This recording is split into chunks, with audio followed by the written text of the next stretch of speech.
आणि अत्यंत अभ्यासू माणूस असे आमचे बंधू किरण मानेजी, विभाग प्रमुख प्रमोदजी शिंदे, काँग्रेस, राष्ट्रवादी काँग्रेस शरदचंद्रजी पवार साहेब, शिवसेना उद्धव बाळासाहेब ठाकरे, आम आदमी पार्टी, सीपीआय, सीपीएम, शेतकरी कामगार पक्ष,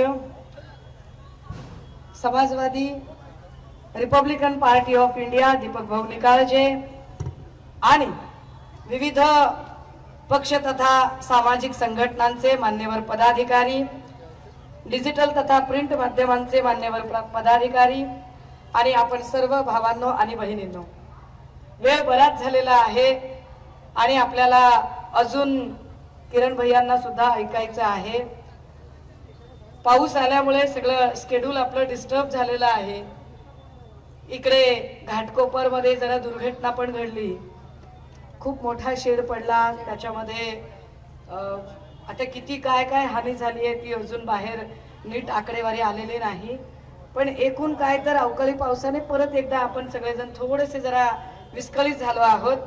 त्यामुळे मी काही फार जास्त वेळ घालवणार नाही, काही 2-4 महत्त्वाचे मुद्दे मांडायचे आहेत। इलेक्शनचं एकूण जेव्हा वातावरण सुरू झालं, आज 4थ्या टप्प्यातलं मतदान संपलं आहे। अनेक ठिकाणी आज पुन्हा दादागिरी बघायला मिळाली, अनेक ठिकाणी बूथ कॅप्चरिंग, गुंडागर्दी, कारण त्यांना लक्षात आलेलं आहे की वातावरण फिरलेलं आहे आणि आपल्या विरोधात सगळा मोदी विरोधाची एक मोठी लाट सगळ्यात चालू आहे। त्यामुळे बूथ कॅप्चरिंगचं प्रमाण आज तरी मोठ्या प्रमाणावर, आणि हे जबाबदारीने सांगते, यावर मगाशी मी ट्विट केलं होतं, मी फेसबुकवर लिहिलेलं होतं, मी त्याची उदाहरणं नावासकट सांगितलेली आहेत। गुप्तचर विभागाचे लोक असतील, पोलीस खात्याचे लोक असतील, आचारसंहितेचे लोक असतील, कृपया नोट करा, कारण मी कधीही वेग अशी मांडणी करत नाही। मी फार अभ्यास करून माहिती घेऊन आणि नंतर माझं म्हणणं मांडते। त्यामुळे आज ज्या पद्धतीने त्यांनी बूथ कॅप्चरिंग किंवा या सगळ्या गोष्टी गुंडागर्दी करण्याचा प्रयत्न केला, यावरून पुन्हा एकदा स्पष्ट होतं की सध्या वातावरण कुणाच्या बाजूने आहे आणि काय नाही ते। राजे हो, 4 टप्प्यातलं मतदान झालं तेव्हा रोज एक नवी भाषा येते, रोज एक नवा मुद्दा येतोय। मोदीजींची भाषा तर प्रचंड भरकटल्यासारखी झाली आहे। काय पद्धतीने मोदीजी आता बोलतायत ते आपल्या लक्षात आलं असेल। त्यांच्या लक्षात आलं की हिंदू मुस्लिमचं कार्ड चालत नाहीये। त्यांनी किती हिंदू मुस्लिम म्हटलं तरी लोक महागाईवर अडलेले आहेत, लोक महागाईवर प्रश्न विचारतायत, लोक बेरोजगारीवर प्रश्न विचारतायत, लोक महिला सुरक्षेवर प्रश्न विचारतायत। हा महिला सुरक्षेवरून आठवलं, मी काल इकडे कुठे नाशिकला गेले होते, तिथे खूप सारे लोक आले होते। हेमंत गोडसेचे हुक्का पार्लर मधले काही व्हिडिओ घेऊन आले। म्हटलं काय दादा, आता तुम्ही काय मला दाखवायचं, मी सांगते तुम्हाला तुम्ही सांगा मला। अहो म्हटलं तुम्ही मला इकडे नाशिकातलं दाखवताय, इकडे काय कमी आहे काय? इकडे तुम्ही हुक्का पार्लर मधले व्हिडिओ दाखवायला लागलात, इकडे आमची सगळी चेंबूरची सगळी धारावीची जनता लिफ्ट मधले व्हिडिओ दाखवायला लागली। आय लव्ह यू छान काय अवघड आहे सगळं। आणि ह्या सगळ्या माय माऊल्यांनी न्याय मागायला गेल्यावर या माय माऊल्यांना काय पद्धतीचं, म्हणजे हे फार विशेष आहे बरं का, की जेव्हा अजित पवारांवर प्रश्न विचारला गेला देवेंद्र फडणवीसांना, तेव्हा देवेंद्र फडणवीस म्हणाले की त्यांच्याशी आमची युती नाही नाही नाही, 70,000 कोटीचा ज्यांनी घोटाळा केलाय अजित पवार तो गयो व तो अब चक्की पीसिंग पीसिंग अँड पीसिंग, आणि जे पीसिंग पीसिंग पीसिंग म्हणत होते तेच आता त्यांच्यासोबत किसिंग किसिंग किसिंग करायला लागले। आणि ते इतकं लोन पसरलं की ह्या सगळ्यांच्या नुसत्या व्हिडिओत व्हायरल व्हायला लागल्या। अवघड धंदा आहे सगळा।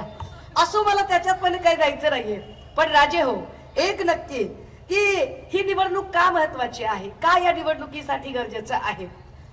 मी तसे कधी पुराणातले फारसे संदर्भ द्यायला जात नाही, पण आज एक संदर्भ दिला पाहिजे। संदर्भ असा आहे की कौरव आणि पांडवांचं युद्ध चालू होतं, कौरव संख्येने प्रचंड जास्त होते, पांडव संख्येने कमी होते, आणि संख्येने जास्त आणि त्यांच्यासोबत सगळेच बाकीचे इतर धुरंधर होते। अशा सगळ्या काळामध्ये जोपर्यंत शकुनी सारखा एक माणूस कपट नीतीने फासे टाकत होता तोपर्यंत प्रत्येक डाव कौरव जिंकत होते। पण जेव्हा कुरुक्षेत्रावर प्रत्यक्ष लढाई सुरू झाली तेव्हा मात्र अंतिम विजय संख्येने कमी असणाऱ्या पांडवांचा झाला। आता सुद्धा तीच परिस्थिती चालू आहे की जोपर्यंत संख्या सगळी फार फार लोक एकत्रित आलेले आहेत, आणि ईडी, सीबीआय, गृह खातं, काय इलेक्शन कमिशन, काय सगळं काय काय चाललंय ते तुम्हाला सगळं माहिती आहे. या सगळ्यांच्या कपट नीतीचे फासे जोपर्यंत पडत आहेत तोपर्यंत प्रत्येक कौल त्यांच्या बाजूने. परंतु 2024च्या लोकसभांचा निवडणुकीचं हे कुरुक्षेत्र जे आता सुरू झालंय, या कुरुक्षेत्रावर मात्र विजय निश्चितपणाने उद्धव बाळासाहेब ठाकरे यांचा. आणि तो का होईल त्याची काही कारणं आहेत. त्यातलं महत्वाचं कारण की लोक महागाईला प्रचंड वैतागलेले आहेत. लोक सरळ सरळ प्रश्न विचारतात की असं काही आहे का बाबा की मुस्लिमाला जर 1200 रुपयाला गॅस मिळतो तर हिंदूला काय 200 ला मिळणार आहे का? आता तेवढंच मिळणार आहे. मुस्लिमाला जर 200 रुपये किलोने तूर डाळ मिळाली तर हिंदूला काय 20 रुपये किलोने मिळणार आहे का? सारखाच भाव आहे. मुस्लिमाच्या लेकराला जर 2.5-3 लाख रुपये जर ऍडमिशनला होत असतील तर हिंदूच्या पोराला काय फुकट ऍडमिशन मिळेल का? तर तसं पण नाहीये. जो न्याय इथे हिंदूला असेल तोच मुस्लिमांना, तोच बौद्धांना, तोच ख्रिश्चनांना, तोच जैनांना असेल. असं असताना सुद्धा काही लोक जाणीवपूर्वक वाद निर्माण करतात. बरं, त्यांना त्या नरेटिव्ह मधनं बाहेर पडता येत नाही, त्यांना त्याची उत्तरं देता येत नाहीत. मग आम्ही त्यांना प्रश्न विचारतोय महिला सुरक्षेचं काय? कारण तिकडे काय झालं त्या सगळ्या लोकांचं. मणिपूरमध्ये म्हणजे वॉर रुकवा दी पापा, पापा वॉर रुकवा दी. और पापा ने अगर वॉर रुकवा दी है, पापा अगर इतना तुम्हारा ताकतवर है तो पापा मणिपुर में नहीं क्यों गया? क्यों मणिपुर में जाकर पापा ने वहां का जो दंगा था वो क्यों नहीं बंद कराया? आमच्या 2 माय मावल्या नागवल्या गेल्या, त्यावर बोलायला चकार शब्द काढायला वेळ नाही मोदीजींना. मोदीजींचे जे भक्तुल्य आहेत, जे कोपच्या, कोण बोललं? कोणीतरी म्हटला की काय आपल्या पत्रकार परिषदेवरून, मुलाखतीवरून कोणीतरी बोलला. शिंदे गटातला एक कोणीतरी ज्ञान पाजवायला आला होता. त्या ज्ञान पाजवणाऱ्याला हे माहित पाहिजे की अरे मोदींमध्ये किती छाती आहे.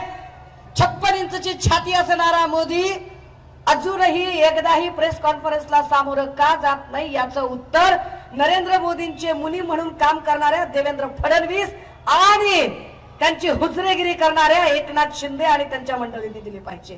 की एकही प्रेस कॉन्फरन्सला ते का सामोरे जात नाहीत. प्रेस कुणाला देतात, मुलाखत कुणाला देतात? तर मुलाखत घेणार कोण? विश्वगुरुची अक्षय कुमार. आणि अक्षय कुमार प्रश्न काय विचारणार? विश्वगुरुला यूपीएससीतला सगळ्यात कठीण प्रश्न विचारला जातो, मोदीजी मोदीजी आप आम काट कर खाते हो की चूस कर खाते हो? काय प्रश्न आहे? एवढा अवघड प्रश्न आहे. एवढा अवघड प्रश्न असतो का की मोदीजी आप आम काट कर खाते हो की चूस कर खाते हो? पण त्यांना त्या कुठल्याच प्रश्नांचं उत्तर देता येत नाही. मग ते काय करतात तर ते फक्त आणि फक्त माणसं फोडायचं काम करतात. जे लोक म्हणतात की मोदी की गारंटी है, मोदी की गारंटी है, कैसी मोदी की गारंटी है? अरे अगर मोदी को खुद की गारंटी होती, मोदी को अपने ऊपर इतना भरोसा होता और बीजेपी को अपने ऊपर इतना भरोसा होता तो मोदी और बीजेपी अपने बलबूते पर ये इलेक्शन लढती. ते स्वतःच्या बलबूत्यावर इलेक्शन लढले असते, परंतु तसं त्यांनी केलं नाही. त्यांनी अनेक ठिकाणी अनेक पक्ष फोडले. महाराष्ट्रात तर त्यांनी आधी कुणाला फोडलं आणि आपले 40 तिकडे दिले. काय म्हणालात? अरे बापरे. आता ते तिकडे 40 जण नेले तरी मोदींना अजिबात गॅरंटी वाटली नाही. देवेंद्रजींना पण गॅरंटी वाटली नाही. मग त्यांनी अजितदादांना फोडलं तरी गॅरंटी येईना गेली. मग अजून काही छोटे मोठे फोडले तरी गॅरंटी वाटत नव्हती. मग काही सुपारी बहादर सोबत घेतले, उड दुपारी घे सुपारी. सुपाऱ्या जोरात वाजतात. आता मला वाटलं की सुपारी बहादर काहीतरी लॉजिकल काहीतरी मुद्दे काढेल, पण सुपारी बहादराला अभ्यास करायला वेळ कुठे आहे? तेच मुद्दे घिसे पिटे, त्याच गोष्टींवर बोलायचं. बरं, यांना आपण सुपारी बहादर का म्हणावं? त्याची आपल्याकडे काही कारण आहेत. दादा जरा एक व्हिडिओ लावा. पिट्टा पाडणे काय असते ते मी सांगते. मोठा करा, त्याला म्यूट झालेला आहे. आपण एक मोठी एलईडी लावत होतो पण पावसामुळे आपल्याला ती एलईडी लावणं शक्य झालं नाही. आवाजाचं काय झालं बघा. राजे हो, काल त्यांनी एक व्हिडिओ दाखवायचा प्रयत्न केला. त्यांना वाटलं आपण फार मोठा तीर मारलाय काय की. 27 वर्षापूर्वीचा जर तुम्ही एक चंक दाखवत असाल तर मी तुमची अख्खी कुंडली काढायला तयार आहे. माझ्याकडे वेळ कमी आहे. शुक्रमाना, आभार मानावेत सगळ्या बंद पडलेल्या इंजिन मध्ये बसलेल्या भक्तुल्यांनी की आज माझ्याकडे वेळ कमी आहे. माझ्याकडे वेळ जर असताना तर मराठवाड्यात ज्यांना तानू तानू मारणे म्हणतात ते मी तानू तानू केला असता कार्यक्रम. आवाजाचं काय होते दादा बघा. आवाज येत नाहीये, आवाजाचा काहीतरी प्रॉब्लेम होतोय। या सगळ्यांच्या मध्ये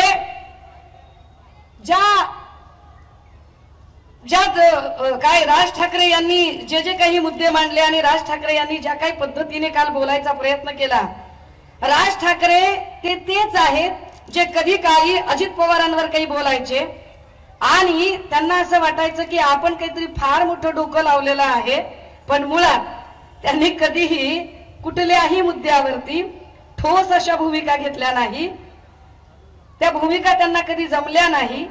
हे सतत राज ठाकरे म्हणजे निगेटिव्ह थॉट प्रोसेसचा राजा, ज्याला स्वतःचा पक्ष सांभाळता आला नाही, ज्यांची अख्खी जिंदगी दुसऱ्यांना तू हे कर रे, तू ते कर रे हे शहाणपण सांगण्यामध्ये गेली, त्यांनी आपल्याला शहाणपण सांगावं हे फार विशेष होतं। माझ्याकडे आता राज ठाकरेंनी बारामतीला जाऊन एक काही बोलायचा प्रयत्न केला, अजितदादांच्यासाठी ते प्रचार करायला गेले होते, पण तेच राज ठाकरे अजितदादांबद्दल काय बोलत होते तिकडे आवाज येत नाहीये, मी फक्त इकडे आवाज देण्याचा जरा प्रयत्न करते। अजित पवार या माणसाने कधी जातीपातीचं राजकारण नाही केलं। हे आधी काय बोलले? धरणामध्ये पाणी येत नसेल तर मी काय जाऊन मुतू?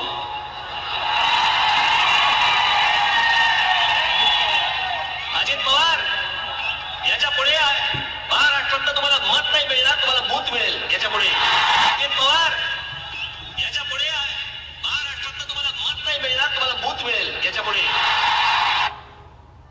हे म्हणजे ज्या अजित पवारांच्यासाठी आत्ता गेले त्यांनाच हे मागच्या वेळेला काय भाषेत बोलत होते, ही भाषा मी करू नये कारण माझ्यावर फार चांगले संस्कार आहेत। यांचं हे भांडण इतकं विकोपाला गेलं की जे काय म्हणत होते, म्हणजे 27 वर्षापूर्वीचा वादग्रस्त स्पर्धेतला एक व्हिडिओ दाखवणाऱ्या राज ठाकरेंना विसर पडला की राज ठाकरे आत्ता काय बोलत होते, मागच्या वेळेला काय बोलत होते। दादा दुसरा व्हिडिओ नीट चालतोय का बघा, काय तुमचा इश्यू झालाय ते नीट चेक करा, आहे दुसरा व्हिडिओ बघा। हे तेच राज ठाकरे आहेत जे राज ठाकरे साधारणतः मोदी शहाच्या संबंधाने बोलताना, दादा जरा पहिल्यापासून घ्या की मोदी किती खोटारडे आहेत, अमित शहा किती खोटारडे आहेत आणि मागच्या वेळेला ही सगळी मुक्ताफळं त्यांनी उधळली, फार लांबचा काळ नाहीये। बरं ही सगळी मुक्ताफळं उधळल्यानंतर काय म्हणाले काल राज ठाकरे? ते असं म्हणाले की काय वाईट दिवस आलेत, म्हटले बघा त्या बाईला तुम्ही म्हणले प्रवक्ता केलंय, त्या बाईला तुम्ही नेता केलंय। हो बाबा मला नेता केलंय, मला प्रवक्ता केलंय, काय जे असेल ते असेल। पण भाजपवर किती वाईट दिवस आले असतील बरं, की ज्या राज ठाकरेंनी भाजपची एवढी माप काढली, ज्या राज ठाकरेंनी भाजपची एवढी इज्जत काढली, आणि विशेष राज ठाकरेवर किती वाईट दिवस आले असतील की ज्या भाजपच्या नेत्यांनी, ज्या देवेंद्र फडणवीसांनी राज ठाकरेंना अक्षरशः चिल्लर सुपारीबाज करून टाकलं। वाक्य नीट आहे का? ज्या राज ठाकरेंना देवेंद्र फडणवीसांनी चिल्लर सुपारीबाज करून टाकलं, ते देवेंद्र फडणवीसांची किती वाईट वेळ असेल। म्हणजे पिंजरा पिक्चर मध्ये आठवते का तुम्हाला? पिंजरा पिक्चर मध्ये ना एक काय ती चंद्रकला का काहीतरी नावाची बाई आहे आणि त्याच्यामध्ये एक मास्तर आहे ज्याला फार आदर्शवत काही स्वप्न पडत आहेत आणि तो सांगतोय की हा तमाशा मी गावाच्या बाहेर काढणार आहे। आणि जेव्हा जेव्हा चित्रपट जसा एंडिंगला येतो तेव्हा क्लायमॅक्सला असं दिसतं की तो जो आदर्शवत स्वप्न, कारण आपल्याकडे खोक्याचे पैसे नाही येत ना त्यांच्यासारखे की जे भाजपचे असे पैसे देऊन गर्दी बनवतील। ही सगळी विश्वासाची माणसं आहेत, ताकदीनं निष्ठेनं लढणारी माणसं आहेत, ही पैसे देऊन आणलेली माणसं नाहीये। आणि त्यामुळे जे भाजपच्या जीवावर मोठ्या स्क्रीन लावू शकतील आणि भाजपच्या जीवावर करतील, आम्ही दुसऱ्याच्या जीवावर दुसऱ्याची पोरं कडेवर घेत नाही। हे पण वाक्य त्यांचंच आहे, दाखवणार आहे मी। आम्ही आमचीच पोरं सांभाळतो, पण हे कसे सुपारी बहादर आहेत हे एकदा सांगितलं पाहिजे। लावा जरा देवेंद्रजींचा व्हिडिओ लावा जरा। हे कसे सुपारी बहादर आहेत, काय म्हणतात बरं आमचे देवाभाऊ यांच्याबद्दल?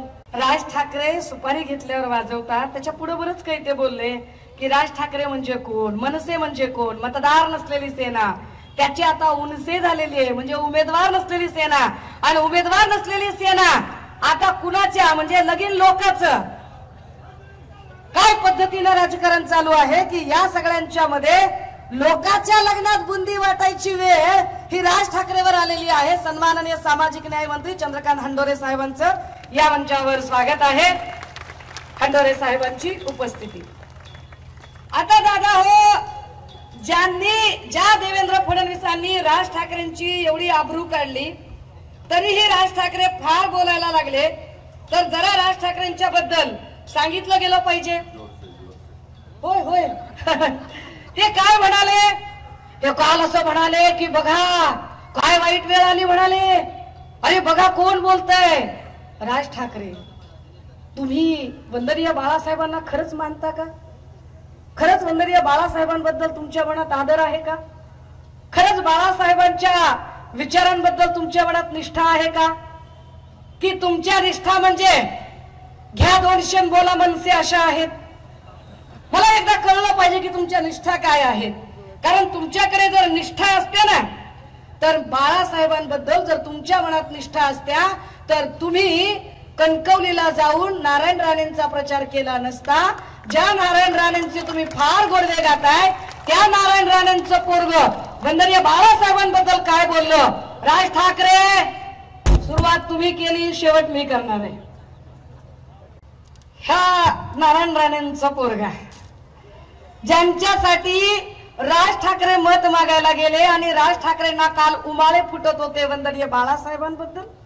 वंदनीय बाळासाहेबांबद्दल फार प्रेम आणि आपुलकीचा पाझर फुटत होता काल राज ठाकरेंना.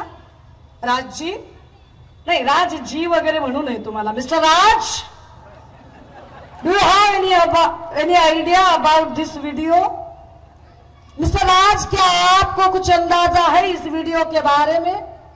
जिस वीडियो में नारायण राणे के सुपुत्र बाला साहब पर लांछन लगा रहे हैं, उन्हीं बाला साहब पर, जिन बाला साहब के नाम पर कल आप बहुत आंसू बहा करते थे, बहुत आंसू बहा लिया आपने कल.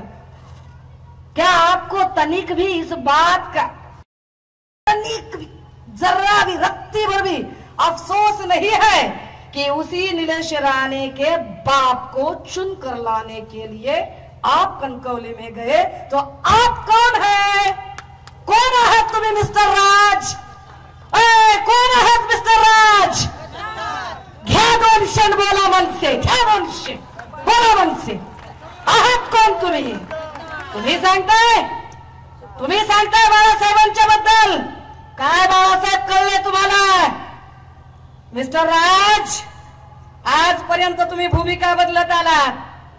आभार माना स्क्रीन वाल्याचे की पाऊस पडलाय, मोठी स्क्रीन लागलेली नाही, आवाज नीटचा येत नाही, पण मी तुमचा पिट्टा पाडल्याशिवाय सोडणार नाही. मी सोडणार नाही.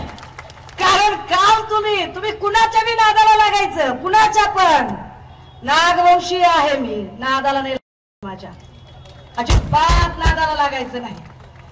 मी खूप आधी सांगितलेलं आहे, बाई समजून अजिबात हलक्यात घ्यायचं नाही. तुम्ही आम्हाला सांगायचं भूमिकांच्या बद्दल.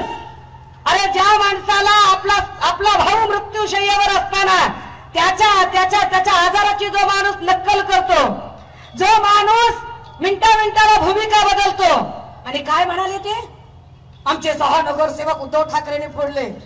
बरं, तुमचे 6 नगरसेवक आमच्याकडे आल्यावर तुम्हाला फोडले बिडले आठवतंय का? राम कदम, मनोज सांगळे, प्रवीण दरेकर कुठे गेले? भाजपमध्ये गेले ना. मग भाजपमध्ये ज्यावेळेला ते गेले तेव्हा राज ठाकरे तुमच्या तोंडात दात नव्हते का तेव्हा बोलायला? का प्रश्न विचारला नाही तुम्ही भाजपला की माझे एवढे आमदार तुम्ही का फोडले म्हणून? तिकडे पुण्यामध्ये रुपाली ठोंबरे, वसंत मोरे मी फोडले. मी नाही घाबरत, अजिबात घाबरत नाही. मी लाख वेळा सांगितलंय की मी झुकणाऱ्यांपैकी नाही, मी वाकणाऱ्यांपैकी नाही, मी विकणाऱ्यांपैकी नाही. मी इथे आलीये की आमदार खासदार व्हायला आली नाही. मी इथे आली आहे कोविडच्या काळामध्ये सन्माननीय उद्धव साहेबांनी आमचा कुटुंब प्रमुख म्हणून आमचा बाप भाऊ म्हणून या